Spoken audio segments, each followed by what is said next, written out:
আমাদের বিশ্ববিদ্যালয়ের শিক্ষার্থীরা অনেকটাই নিঃস্বার্থ, তবে তারাও বিসিএস দেন, বিভিন্ন চাকরির পরীক্ষা দেন, অংশগ্রহণ করেন। কিন্তু আমাদের মাদ্রাসার কওমি মাদ্রাসার শিক্ষার্থীরা, আলেমরা, তারা কিন্তু কোনো সরকারি চাকরিতে অংশগ্রহণ করে না, কিন্তু পরীক্ষা দেয় না, তাদের কিন্তু কোটার প্রয়োজনীয়তা ছিল না। তারপরও তারা শুধুমাত্র আমাদের দিকে তাকিয়ে আন্দোলনে নেমেছেন, যাত্রা বাড়িতে রক্ত দিয়েছেন, সারা দেশে রক্ত দিয়েছেন, সারা দেশের আন্দোলনে সক্রিয় ভূমিকা পালন করেছেন।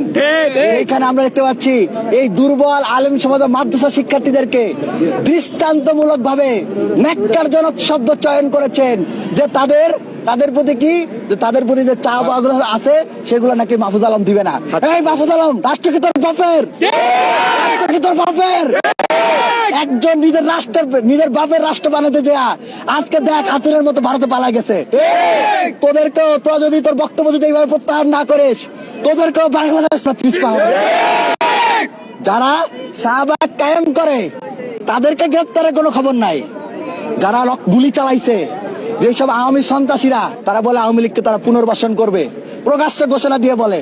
এমনকি তারা বলে কি যে তারা আওয়ামী লীগকে নিষিদ্ধ করবে, যখন রিট করছে তখন তারা রিট আবার ফিরাই নিছে।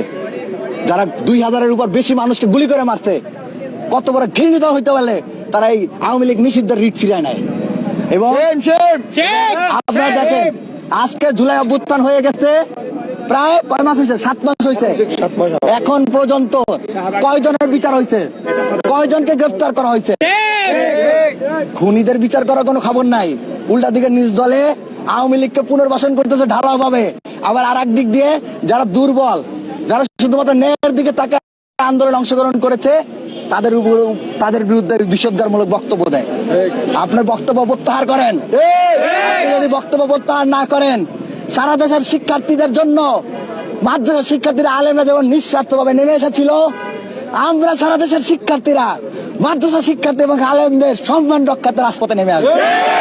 এবং দেখেন কত বড় নির্লজ্জ হইতে পারে এরা। কি করতেছে? একদিকে যারা জুলাই অভ্যুত্থানে সক্রিয়ভাবে অংশগ্রহণ করছে, রক্ত দিচ্ছে, জীবন দিচ্ছে, শহীদ হয়েছে, তাদের বিরুদ্ধে যেমন কথা কইছে, তাদের বিরুদ্ধে যেমন বলতেছে তাদের অধিকার দিবে না, আবার আর একদিক দিয়ে কি করতেছে? শাহবাগীদেরকে পুনর্বাসন করতেছে, করতেছে, তাদের দিকে তারা সিম্পাথি দেখাচ্ছে, সহানুভূতিশীল দেখাচ্ছে। এবং আজকে যে হামলা হয়েছে, আজকে হামলা কি এটা প্রথম না? 5 আগস্টের পরে এই শাহবাগপন্থীরা, এই লাল সন্ত্রাসীরা বারবার পুলিশের উপর হামলা করছে না? আপনারা দেখছেন যে যমুনাতে যাওয়া আন্দোলনকারীদের নিষিদ্ধ, তারপর বারবার তারা ব্যারিকেড ভাঙ্গা পুলিশকে হামলা করতে উদ্বুদ্ধ করছে, পরবর্তীতে পুলিশের সাথে সংঘর্ষ হয়েছে। প্রথমে হামলা কারা করছে? আপনার প্রত্যেকটা ভিডিও ফুটেজ চেক করেন, কারা পুলিশের উপর হামলা করছে। তাদেরকে তারা রিহ্যাবিলিট করতেছে, পুনর্বাসন করতেছে, তাদের বিরুদ্ধে কোনো কথা নাই। যারা দুর্বল তাদেরকে ঘায়েল করার যত চেষ্টা, কিন্তু এই শাহবাগী শক্তির বিরুদ্ধে তাদের কোনো কথা নাই। মাহমুদ আলম সাহেব মিডিয়ার মাধ্যমে আপনাকে হুঁশিয়ার করে বলতেছে, আপনি আপনার বক্তব্য প্রত্যাহার করবেন। আপনি যদি আপনার বক্তব্য প্রত্যাহার না করেন, অপেক্ষা করেন কি হয় দেখতে পাবেন। শিক্ষার্থীরা কি করে দেখতে পাবেন। অনতিবিলম্বে হামলাকারী এবং যারা আওয়ামী লীগকে ফেসিবাদ বানানোর মূল খলনায়ক, ওই লাকি আক্তার সহ তাদের সহযোগী ইমরান সরকার সহ আর যারা আছে, প্রত্যেককে গ্রেপ্তার করতে হবে, হামলাকারীদের গ্রেপ্তার করে বিচার করতে হবে। যারা নিরপরাধ তাদের বিরুদ্ধে কোনো কথা বলা যাবে না, কারণ তাদের প্রাপ্য ন্যায্য অধিকার সেটা বুঝাই দিতে হবে। এই আশাবাদ ব্যক্ত করে আমাদের কর্মসূচি এখানে শেষ করছি।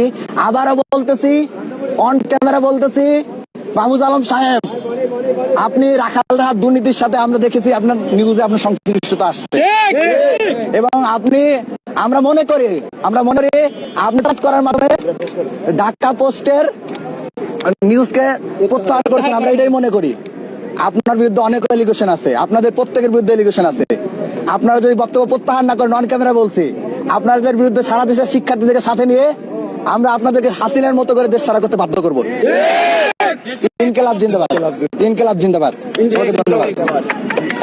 আপনাদের যে এলিগেশন আপনারা দিয়েছেন, এর পরিপ্রেক্ষিতে আপনারা